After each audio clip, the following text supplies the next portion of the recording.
आजकल एक मामला काफी ज्यादा ट्रोलिंग पे है। आज तक की सीनियर एंकर अंजना ओम कश्यप जी फिर एक बार ट्रोलिंग का शिकार हो। अंजना ओम कश्यप जी ने यूट्यूब पर पढ़ाने वाले टीचर्स पर एक ऐसी टिप्पणी कर दी जिसकी वजह से वह विवादों में आ गई हैं।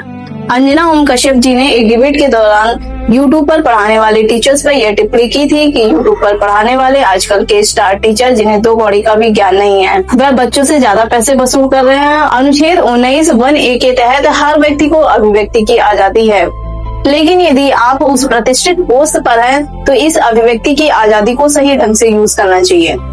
यूट्यूब पर पढ़ाने वाले लाखों टीचर्स जो सही नॉलेज दे रहे हैं, बच्चों का कॉन्सेप्ट क्लियर कर रहे हैं। यदि आप ऐसे लोगों पर टिप्पणी करते हो तो आपको ट्रोलिंग का सामना तो करना ही पड़ेगा। वर्ल्ड प्रेस इंडेक्स में 180 देशों में भारत 157 नंबर पे है। नेपाल, मालदीव, थाईलैंड और श्रीलंका जैसे देश भारत से आगे हैं वर्ल्ड प्रेस इंडेक्स में।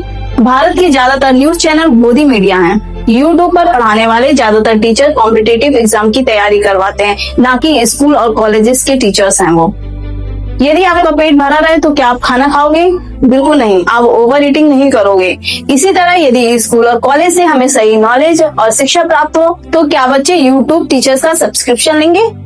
नीट जैसे बड़े एग्जाम लीक होते हैं तो क्यों ये हमारी मीडिया अपनी आवाज बुलंद नहीं करती?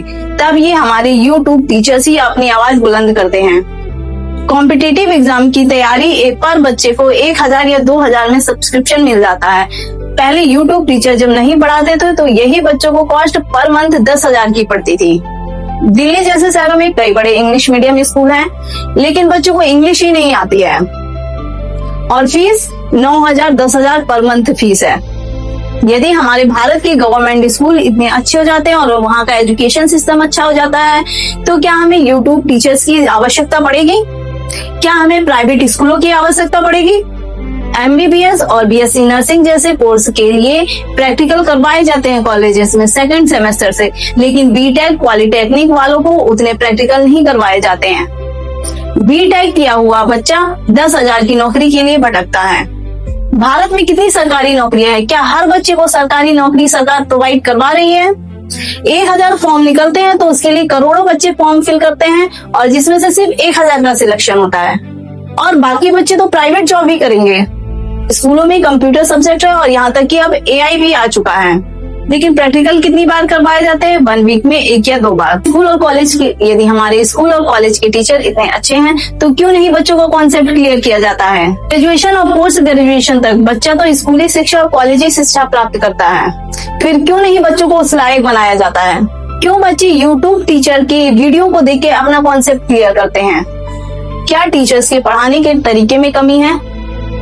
प्राइवेट स्कूल में हर 2 साल में ड्रेस चेंज होती है। जून में छुट्टियां होती है, लेकिन प्राइवेट स्कूल में जून की फीस जाती है। हर साल एडमिशन फीस लगती है। जिस बच्चे का नर्सरी में एडमिशन हुआ था और 12वीं तक वो बच्चा उस स्कूल में पढ़ता तो हर साल एडमिशन फीस क्यों ली जा रही है? दरअसल पूरा मामला ये है कि भारत के स्कूलों में सिर्फ क्वालिटी ऑफ मटेरियल दिया जा रहा है, क्वालिटी ऑफ एजुकेशन नहीं दिया जा रहा है। यूट्यूब टीचर पर सवाल उठाने से कुछ नहीं होगा। ये सवाल है करोड़ों और लाखों बच्चों के भविष्य का। यदि हमारी मीडिया इतनी ही अच्छी है तो हमारे एजुकेशन सिस्टम में नेपाल की तरह बदलाव क्यों नहीं हुए अभी तक?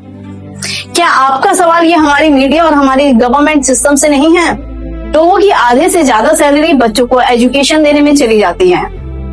इन यूट्यूब टीचरों की वजह से ही कई सारे किसानों के बच्चे पुलिस, UPSC और यहाँ तक कि मेडिकल फील्ड में गए और उन किसानों की अपनी जमीनें नहीं बेचनी पड़ी। यदि हमें लगता है कि ये यूट्यूब टीचर्स अच्छे से पढ़ाते नहीं है, बच्चों से पैसा लेते हैं और बच्चों को मिसगाइड करते हैं, तो क्यों नहीं हमारे स्कूल और कॉलेजेस के टीचर इतनी अच्छी शिक्षा प्रोवाइड करते हैं, बच्चों का कॉन्सेप्ट क्यों नहीं क्लियर करते हैं? क्या ये सवाल हम सबका नहीं है? और आज यदि ये सवाल हम खुद से, सरकार से, हमारी मीडिया से नहीं करते हैं तो आगे हम कभी कुछ नहीं कर सकते।